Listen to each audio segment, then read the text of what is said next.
Why has there been declining female fertility? So the very seed of a new life is being damaged by your diet, and we're going to talk about that. What's causing this global decline in fertility? Let's get into it. Welcome to the Doctor's Pharmacy. I'm Dr. Mark Hyman, and welcome to another episode of Health Bites, where we take a deeper bite into juicy topics. And today we're diving into the problem of infertility.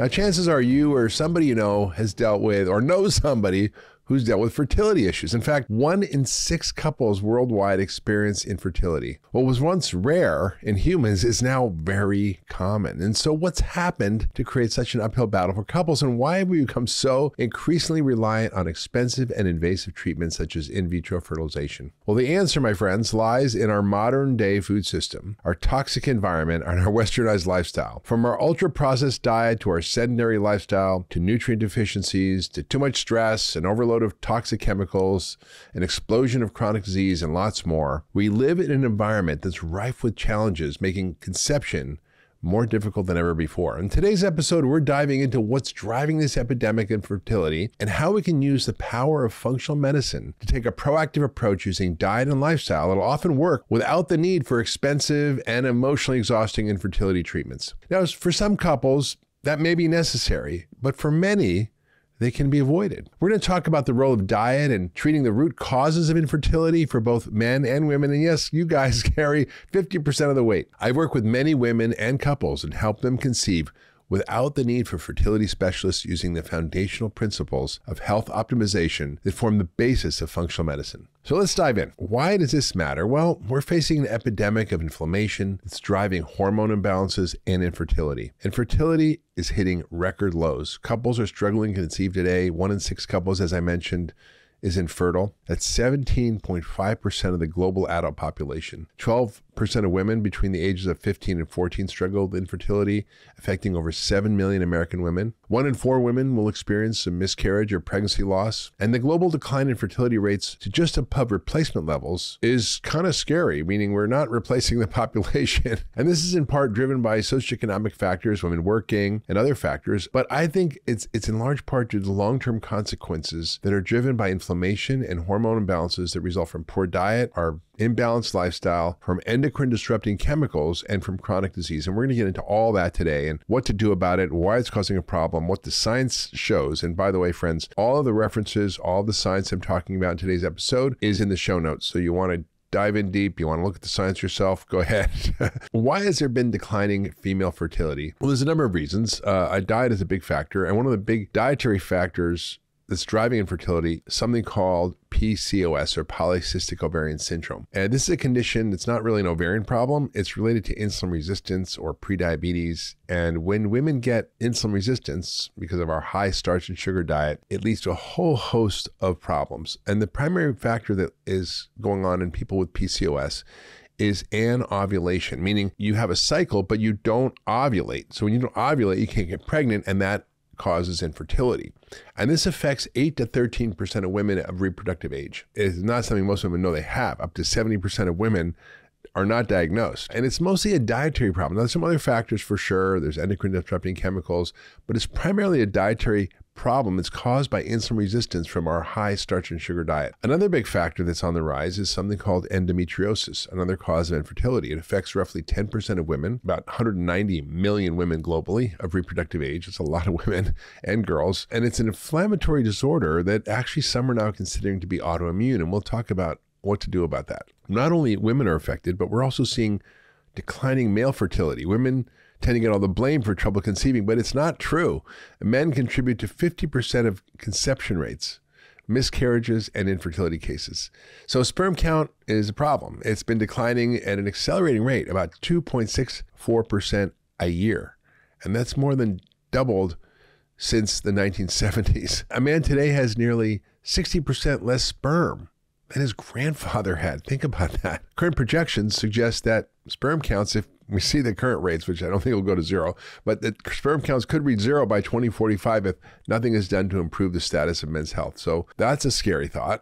What's causing this global decline in fertility? Let's get into it. First and foremost, it's our diet. It's our poor diet and the metabolic dysfunction that's driving this infertility epidemic. 93.2% of Americans have some level of metabolic dysfunction, meaning they were on somewhere in the spectrum from insulin resistance to prediabetes to type 2 diabetes.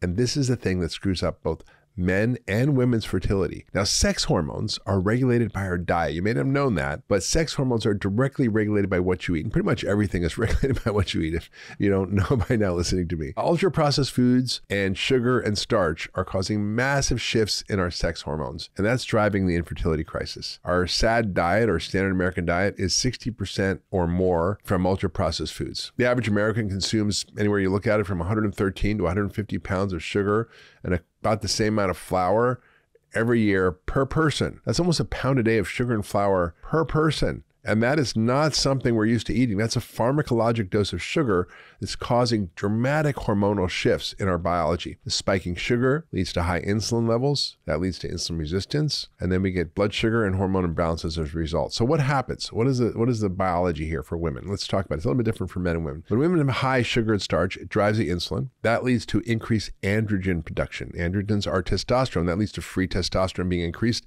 And that will lead to all sorts of problems like PCOS, for example, which causes irregular, painful, heavy periods, so clotting, heavy bleeding, weight gain, hair loss on your head, hair growth on your face, acne, lack of ovulation, as we mentioned. And so this is really not a fun problem to have for women, but it's often solvable by addressing the root causes of diet and lifestyle. Endometriosis is another factor we talked about that can be driven, but not necessarily by the high sugar diet. Although there's some evidence that this is an autoimmune disease, which can be caused by leaky gut and other drivers of inflammation caused by our diet. Now, what happens with men when they have too much starch and sugar? Well, they get insulin resistance, and that leads to the opposite. It leads to low testosterone levels in men. That leads to damage to their blood vessels because of the insulin resistance. That causes inflammation, and blood vessels are needed to have good erections, so they get erectile dysfunction. And it also, because of low testosterone, affects sperm quality. And what's even worse, when they gain body fat as a result of insulin resistance, they make more estrogen because there's an enzyme in your fat tissue called aromatase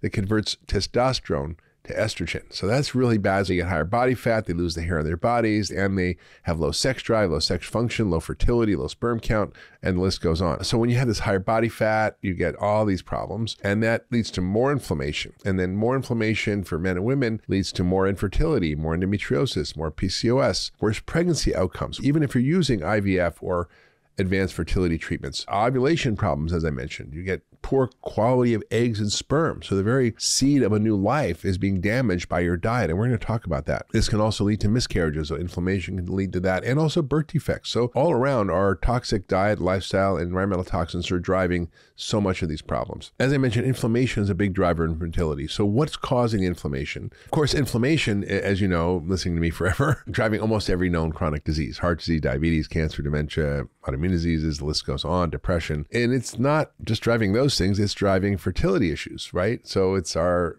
processed SAD diet, it's excess sugar, it's the insulin resistance that results, the blood sugar imbalances, the chronic diseases that result, type 2 diabetes, obesity, and damage to our gut microbiome. We're going to talk about how the gut microbiome plays a big role in hormones and fertility. That leads to leaky gut. Also, our sea of environmental toxins is not good for our hormones. The sea of industrial chemicals and pollutants, sometimes latent infections can cause inflammation, but those are the main causes. And then we also see damage to our mitochondria, because anything that causes inflammation will affect our energy production. And energy production is essential for every factor of life, including healthy sperm and eggs. So we need healthy mitochondria to have healthy sperm and eggs. It's our energy factories. It's involved in ATP production, and ATP is the energy. It's the gas. So sperm have to swim, right? Eggs have to grow mature. That takes energy, and we lose energy, and that leads to more fertility issues. After fertilization, if you're lucky enough to have a fertilized embryo, then the embryo has mitochondria from the mother, and that's good. If you don't have healthy mitochondria from our diet and from toxins and so forth, we can't have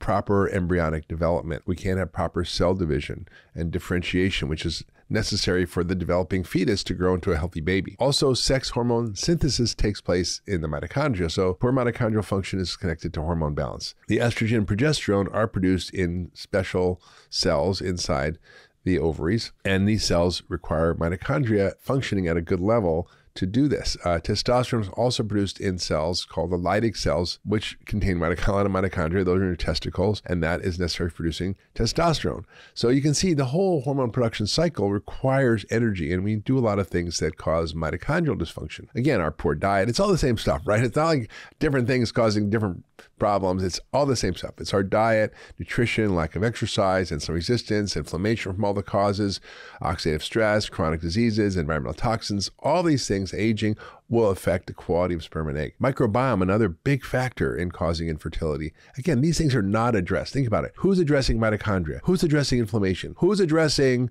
the issues around microbiome when it comes to fertility? These are not things you're going to hear about when you go to your fertility specialist, but they're critically important in providing the right environment for having a healthy baby. So what is problems in your microbiome cause? Dysbiosis, that's imbalances in the flora, that's bad bugs. Symbiosis is good balance, right? Dysbiosis is bad influences. And this influences inflammation and causes inflammation throughout the body, including your reproductive organs. It can cause even other things like obesity. Even having bad bugs in your gut can make you gain weight. And this negatively impacts the microbiome. It causes ovarian inflammation. It affects the gene expression in your eggs. It causes poor egg quality. The dysbiosis also affects estrogen levels. One of the things we see, and this is really important, is that your gut microbiome plays a role in regulating estrogen levels. And often when you have high estrogen levels, it causes something called estrogen imbalance or estrogen dominance, where you have too much estrogen, not enough progesterone. And that is often found in PCOS. And when you have certain bad bugs in your gut that produce an enzyme called beta-glucuronidase, a little technical here, but I'll explain it. What happens is that enzyme takes the estrogen that you excrete from your liver that's already packaged and ready to be pooped out and unpacks it. That enzyme cleaves the estrogen from its basically carrier molecule. Then estrogen becomes free in your gut and you reabsorb it into the body, into the intestinal circulation, and then it goes into your body, creating higher levels of estrogen, leading to more estrogen dominance and hormone imbalances, and then other problems like estrogen-related cancers, breast cancer, ovarian cancer, uterine cancer, endometriosis, worsens PMS, worsens pregnancy complications. When you look at the data, actually probiotics can be very helpful in improving pregnancy outcomes and even IVF outcomes. So giving probiotics when you're getting your fertility treatments can be a good thing. It also affects not only women, but men too. So having bad bugs in your gut affects your testosterone levels. Antibiotics and hormonal contraceptions will affect the gut microbiome. So a lot of things will mess up your gut microbiome. Taking the pill, antibiotics, stress, certain acid blocking drugs, which you take all the time, obviously alcohol, and other things are not good for fertility too. Obviously, you should probably not smoke. You shouldn't have too much pot. All those things are bad for you. Certain medications can be problematic, obviously. Birth control pills, antidepressants, antipsychotics, obviously anabolic steroids. If you're taking testosterone as a guy, it's going to decrease your sperm production. Calcium channel blockers, because we need various pathways in our biochemistry to make things work. So these are blood pressure pills, but they can affect sperm motility. Antibiotics can interfere with menstrual cycles. All this stuff is just to say that there's a lot of factors that we have control over that affect our fertility that are not being addressed, from inflammation to metabolic health to mitochondrial function to dysbiosis to the medications we're taking, and all those things can be addressed. So let's talk a little bit more about where conventional medicine just misses the mark. No pun intended. Why does it miss the mark? Well, it doesn't get to the root causes of the hormone imbalances and other factors that cause this decline in fertility. It doesn't address diet, inflammation, mitochondrial health, dysbiosis, environmental toxins, stress, autoimmunity. And they give you general advice. Okay, lose weight, eat more veggies. It's not quite personalized. It doesn't really measure what needs to be measured to understand what's going on in your biology. You look at farmers, they're testing the soil. They want to know what nutrients are in there, what the levels of nitrogen, potassium, phosphorus. They're so deep into understanding soil health as a way to predict what's going to be happening to the plants that they're growing in there. How do we not test for what's going on in a woman or a man to find out whether or not the sperm and egg are going to be healthy or whether the baby's going to be healthy, right? They don't check inflammation levels. They don't check nutrient levels. They don't check toxin levels. So we really need to do proper testing for fertility, looking at all sorts of things, from metabolic health to hormonal health to nutrient status to toxin levels, looking at something called AMH, which we'll talk about for women, which measures the quality of their eggs. So we kind of have to look for what's really going on and not just ignore the symptoms, right? We need to look at how is a woman doing? Does she have hormonal imbalance clues, right? Does she have painful periods? Does she have PMS? Does she have weight gain, acne? Is she on the pill? What's going on that we need to address that can help to regulate hormones better? So, when women have hormonal issues, they don't really address in conventional medicine the root causes. They just kind of treat you with hormones, right? They give you the birth control pill. So at the first sign of hormonal imbalances, there's painful periods, PMS, heavy bleeding, clotting, acne, PCOS, boom, you get the pill. That does not get to the root cause. It doesn't address how we regulate our hormones. It doesn't actually help us support our natural cycle. There's a lot of side effects with these digestive issues. It causes yeast overgrowth in the gut, imbalances in the microbiome. It depletes nutrient levels that you need for pregnancy, like folate, B12, B6, and vitamin B2, as well as vitamin C and E and magnesium, selenium, and zinc. All these are necessary for fertility. Traditional approaches kind of fail, in my view. And I've worked with so many women and so many couples and helped them have healthy babies simply by addressing these phenomena. What is the functional medicine approach then? What do I do? What is the functional medicine approach? It's really important to address overall health, right? Not just looking at hormones. You need a deep dive on your biomarkers. And this is really what we do at Function Health. This is why I co-founded the company Function Health, which is a way for you to get access to all this data about yourself, to get over 110 biomarkers, including all the things we're talking about today, for less than $500. It's a membership model. We have a big waiting list, but you can jump the line if you go to functionhealth.com/Mark, and you can sign up and get a lot of these diagnostic tests. And most of these things are not going to be tested by your doctor when you go in for your fertility checkup or your pre-pregnancy exam, or they're not going to look at the man. And it's really important to do a deep dive and correct these things. And this is what I do all day long in my practice, and it's why I see such good results. So first, you need to test for nutrient deficiencies. The most important is folate. It's critical for egg quality, for implantation of the egg in the womb. Deficiencies can lead to increased levels of something called homocysteine, which is a marker of folate insufficiency, as well as B12, B6. Again, something not tested typically. I'm just going to share a quick story with you about a woman who I was working on a film with. She was the director of this film called Fed Up. It was, I think, came out in 2014. It's still on Netflix, about childhood obesity. She told me the story where she had miscarriage after miscarriage after miscarriage, and even had babies that were born with anencephaly, which means no brain. Terrible condition. And she told me the story that she read this article I wrote about methylation and about the importance of checking homocysteine and B vitamins and the genes that regulate this, something called MTHFR. And so she went to her doctor and she made him test for this, and she found very high levels of homocysteine. She made him test the gene called MTHFR, which we know affects about 35% of people that have this variation of this gene that can cause this problem. And we know that these problems of deficiency in folate lead to all sorts of bad pregnancy outcomes, including infertility and miscarriages. So she said to the doctor, well, this is what I want. And she got the test, and sure enough, she was positive. And he said, okay, just take prenatal vitamin with folate. Dr. Hyman says I need to take methylfolate because I read in this article and I want to take the right kind. So she took the right kind. And when I saw her during the publicity tour for the movie, she had this beautiful 10-month-old baby, and we were hanging out before going on TV and stuff. And I was like, wow, this isn't a miracle story, but it's not a miracle. It's just using good science. Men also need to worry about folate because folate's important for sperm, DNA, and integrity. So low levels can also lead to decreased sperm counts and motility issues. So sperm aren't great swimmers. Vitamin D, also important. It influences the production of estrogen and progesterone in women, and also sperm quality and testosterone in men. And deficiencies in vitamin D have also been associated with PCOS. And get this, guys, erectile dysfunction. Now, low levels, less than 40, I would say, the lab says less than 30, but less than 40 is really probably what's considered low, maybe in 45. But low levels of less than 40 in published data show there was an increased risk of infertility if your level was under 40. And this is probably accounting for 80% of the population who are not taking vitamin D supplements. And we test this as part of your Function Health panel. Super important. Vitamin D supplementation in infertile women,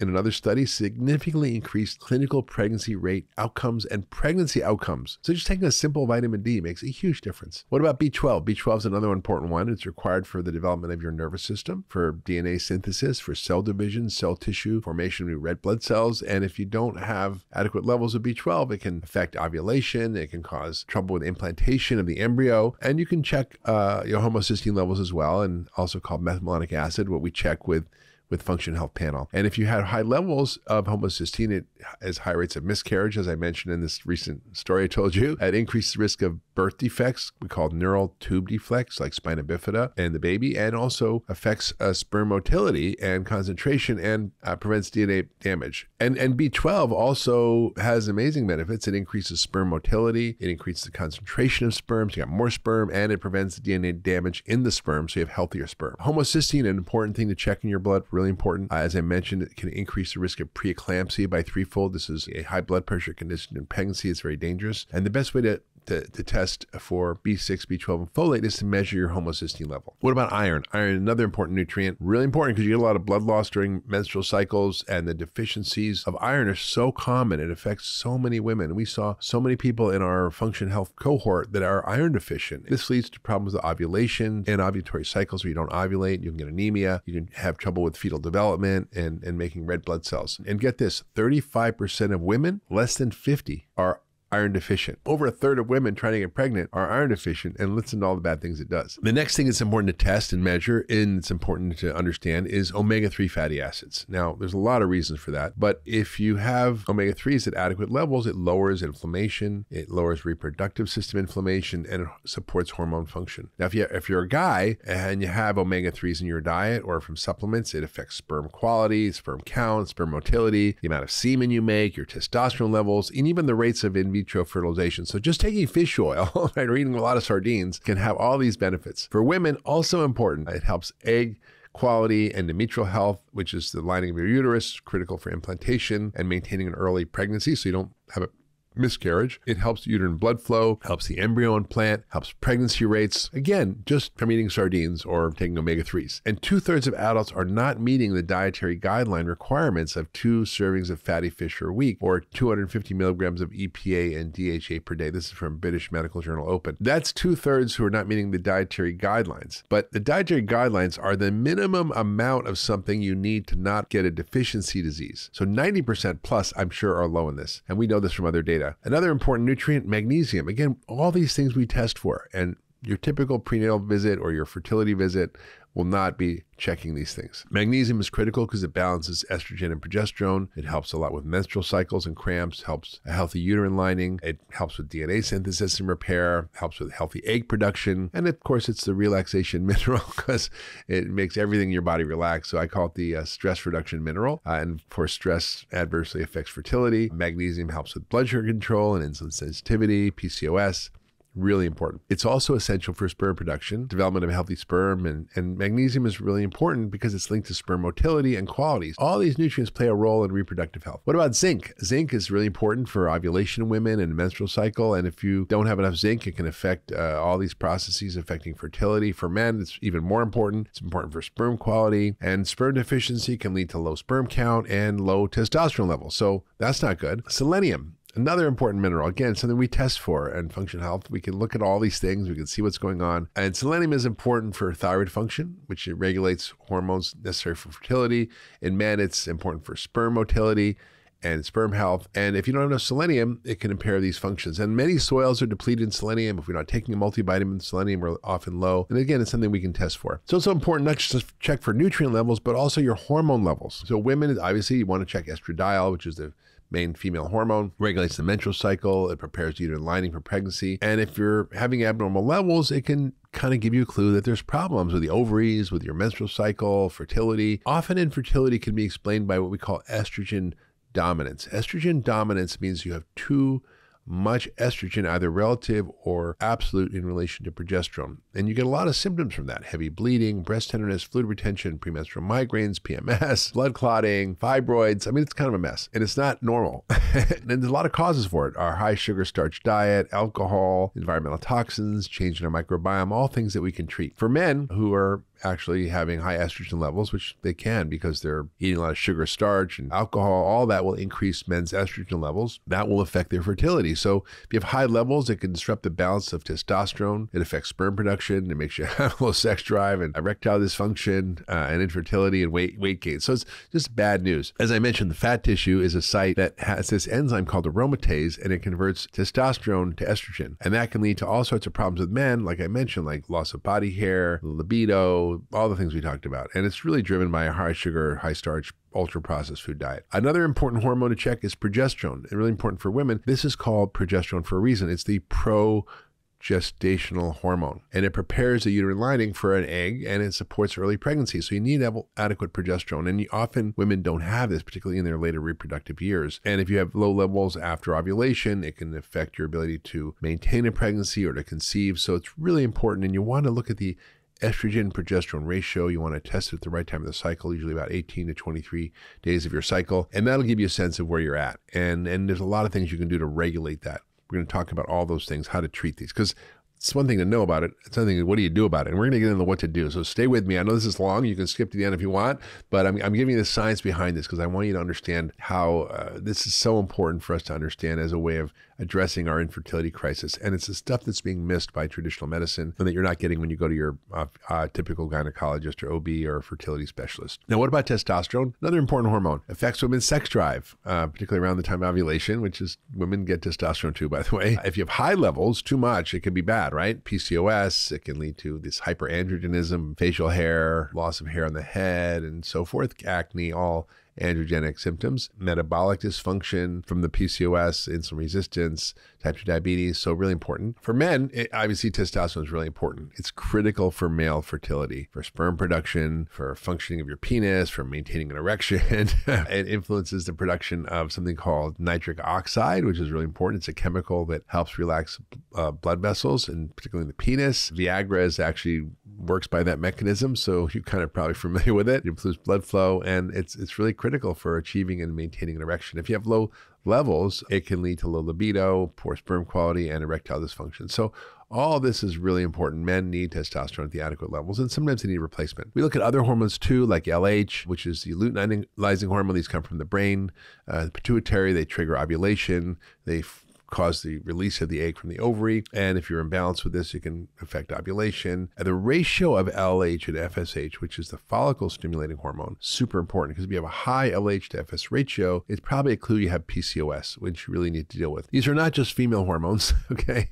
Although they have female sounding names like luteinizing hormones, named after the corpus luteum cyst on the ovary, and the follicle stimulating hormones named after the follicles that release the egg on the ovary, but men have them too. LH really is important because it stimulates testosterone production in the male.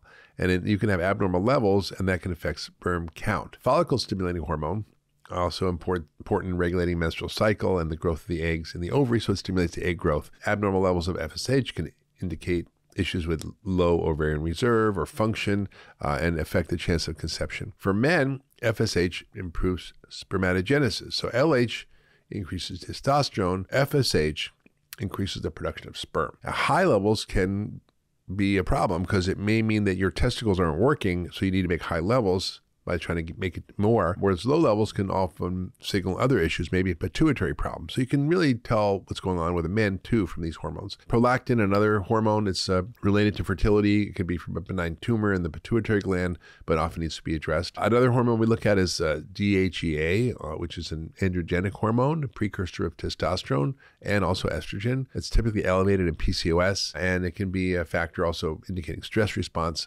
Sex hormone binding globulin, really important to look at as well. And that's something that carries the hormones around in your blood and lets them go, and they need to be active. So like the reservoir, that's a normal thing. But if you have high levels of inflammation, it can actually cause high level of sex hormone binding globulin, meaning you don't have enough free hormone around to do the job. Another important hormone for women to check is something called anti-Mullerian hormone, or AMH. And that indicates your ovarian reserve, meaning your egg quantity. So if you're low, it means you don't have a lot of egg reserve, and that's an issue. And knowing that helps assess fertility potential, how you respond to fertility treatment. So all that's really important. What other hormones do we need to know? Well, it's a lot of things we need to know if we're going to fix the body and get it in balance, because the body's a system. Can't just treat one thing. We have to treat everything to get it back in balance and optimize your health and hormones. Thyroid plays a big role in fertility, and if you have low fertility, it could be a factor, and it's common. I literally have had women get pregnant just by giving them thyroid replacement, which optimizes their health. So you want to check all the thyroid hormones, not just the main one your traditional doctor checks, which is TSH, but you want to check free T4, free T3, thyroid antibodies, all of it. If you have low thyroid function, it affects menstrual cycles. It can cause delayed menstruation. It can cause anovulatory cycles. It makes your ovaries malfunction. It affects embryo development. So it's really important. It affects the ability to implant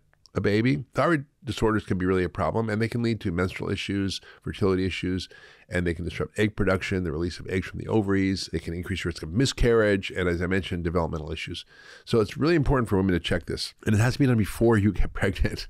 You want to make sure all this is looked at. Men also, it's important to look at thyroid as well because it affects their sperm quality, their motility, their morphology, meaning the shape, do they have two heads, your sex function, your drive, all of that. The next big thing we need to look at is your metabolic health, and this again is looking at one of the key factors in infertility, which is insulin resistance, blood sugar dysregulation, belly fat, all these things I've been talking about forever. It's important to check that with a fasting glucose, fasting insulin, which by the way, again, is not going to be on your regular panel, but we include it on the Function Health panel, your A1C, which is the average blood sugar. You want to look at cholesterol profiles because that gives you a clue about your metabolic health. We use something called lipoprotein fractionation. Again, it's less than 1% of all cholesterol tests, but it's on the Function panel.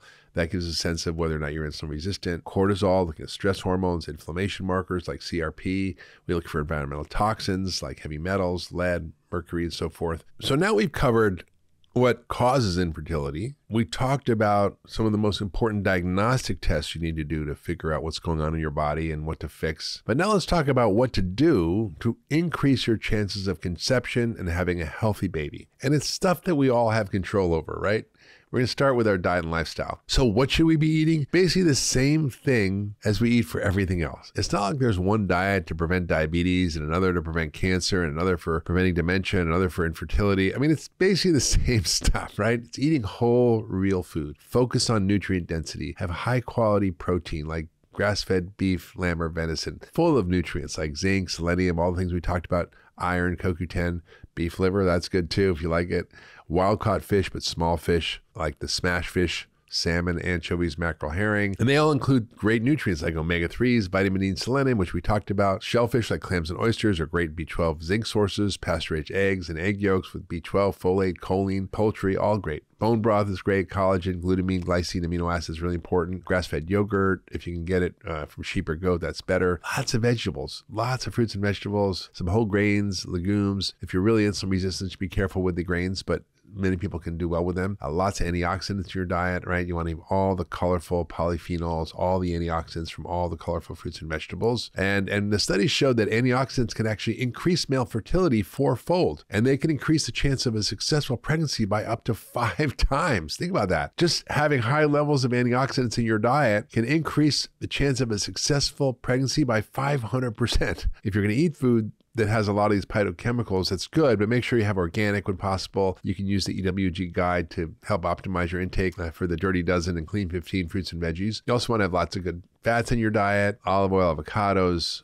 nuts and seeds, lots of veggies. I mentioned green vegetables are really important. The spinach, kale, they have a lot of folate. Asparagus is great as well, vitamin C. Dark chocolate can be okay, lots of iron, magnesium, some polyphenols. You also want to really work on your microbiome. We've talked a lot about that on the podcast, but just to reiterate, we need a lot of gut microbiome support, lots of fiber, prebiotic, probiotic foods, and polyphenols. And you also want to eat a lot of the broccoli family vegetables. They have really beneficial effects on hormones. They prevent estrogen dominance, things like collards, kale, Brussels sprouts, broccoli. They have something called D-glucaric acid, which lowers beta-glucuronidase. So all that's really great. Supports something called the estrobolome, which is the metabolism of your estrogen. Again, we talked about the probiotic foods, the fermented foods, sauerkraut, kefir, kimchi, natto, tempeh, miso. Nuts and seeds also great. They're really good for fertility. They have lots of healthy fats, lots of fiber, lots of vitamins and minerals. It was an interesting study. In 2020, a study found that men who ate basically about 2 handfuls of nuts, about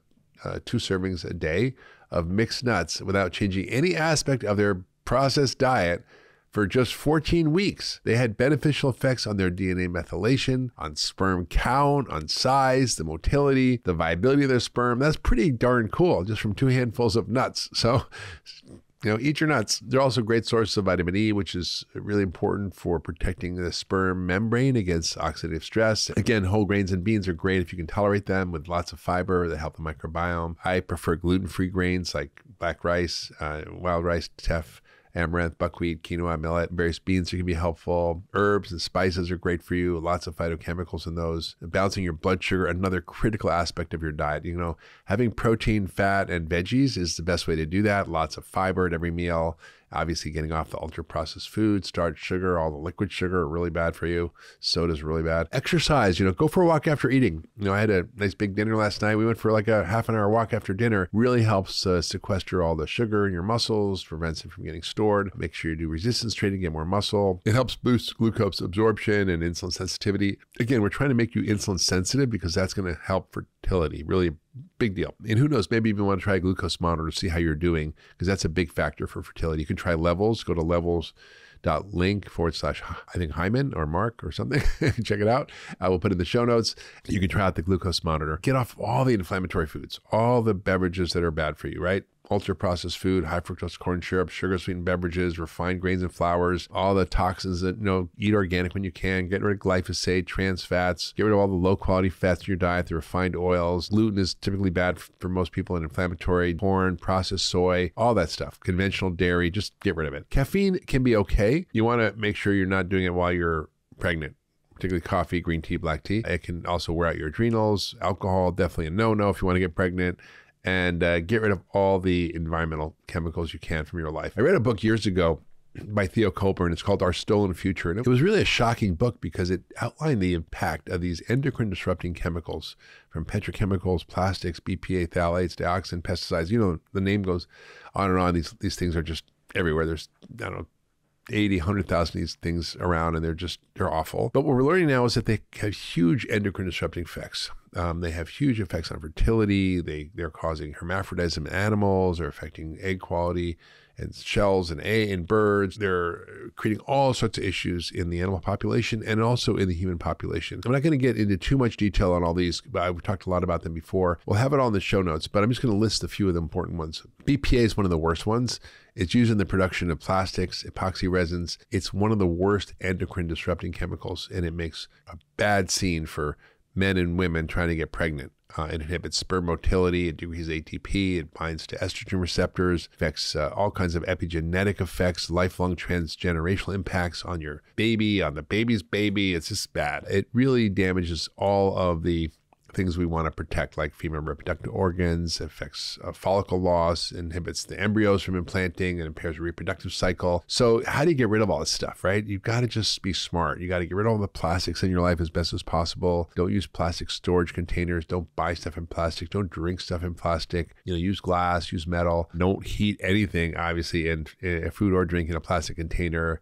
You know, all that's really important. So, you know, there was a new study that was looking at liter water bottles from plastic water, and they had 240,000 detectable plastic fragments, 100 times more than previous estimates, which is crazy. This is from the Proceedings of the National Academy of Science, a major medical journal. Get rid of all the BPA line coffee cups, all the canned foods you're eating, unless they're BPA-free cans. Skip the receipt. Most have BPA coating. Avoid plastic bags, plastic tea bags. It's just in everything. It's in plastic personal care products, fragrances, deodorizers, lotions, everything. Basically, you want to get rid of all this stuff. And I'll make it simple for you. Just go to ewg.org and they have a great database called Skin Deep database. They have a household cleaning product database. They have a food database. So this is all deeply researched information about what's in the products you're using and how to find products that are not having an issue. PFAS, those forever chemicals, really a problem. They've found a 5 to 10% reduction in the probability of conception for every quartile increase of exposure. For every 25% increase in exposure, you have a 10% reduction in fertility. And so it's just bad news. It's in tap water. Filter your water, get the right cookware. We're going to guide you on how to do this all. Get rid of heavy metals, large fish, and filter your water, glyphosate, pesticides, eat organic. So all these things we got to pay attention to, and we're going to have them all in the show notes. I don't want to go too deep into it here, but it's all there, and the data is all there, and how to protect yourself is all there as well. Other things that might help with improving your fertility. Fasting can be helpful, so that can help with blood sugar control, help with insulin sensitivity, can help activate autophagy. When you calorie restrict, it can rebalance the microbiome, helpful in estrogen detoxification. It can help with weight loss, inflammation, can help all kinds of things. For men and women, though, fasting is not the same. Intermittent fasting is essentially, or time-restricted eating, is basically shortening the window of time you eat to allow your body to get a rest and digest. And I don't really want restrict calories on it, but you sometimes eat less, right? Because you're having less time to eat during the day. And the best form is really a 12 to 14 hour fast. So 12 hours overnight, you eat dinner at 6, you can eat breakfast at 6, right? If you eat dinner at 6, you want to have a 14-hour fast, you can eat breakfast at 8. It's not that hard, but just give your body a little break from eating, and that'll help a lot. Also, it's really important that you're really paying attention to the effects of fasting on fertility and so forth, and not get over enthusiastic about it, because you want to make sure you're not doing this throughout the cycle if you're a woman. And just basically 12 hours is enough overnight, and I'd kind of leave it at that for both men and women. Men can probably do a little bit longer. There are other things you really want to do as well, obviously, besides this. Exercise, really important. It really improves testosterone levels in men. It helps balance hormones, balance blood sugar, balance insulin, increases blood flow. Sweating also is great as another tool for optimizing your health. If you want to do it pre-conception, obviously, you don't want to do it during, I think. But basically, it's sweating, really important. That gets rid of heavy metals, some of these forever chemicals. If you're a man, you don't want to avoid excess heat from a sauna and hot bath, because that can affect sperm count. If you basically look at inactivity and sedentary lifestyle, leads to trouble conceiving. Make sure you exercise, do strength training, do cardio, and also I encourage you to manage your stress, right? Because stress can really disrupt reproductive hormones and lead to fertility issues. And particularly when you look at stress levels during each phase of the menstrual cycle, women who were reporting being more stressed than other women during that ovulatory window, right? If you're stressed when you're trying to get pregnant, you're 45% less likely to conceive. So what can you do? Mindfulness meditation, movement, yoga, nature bathing, breathing, gratitude, breath work, whatever works for you, but you've got to practice self-care. Sleep also really, really important.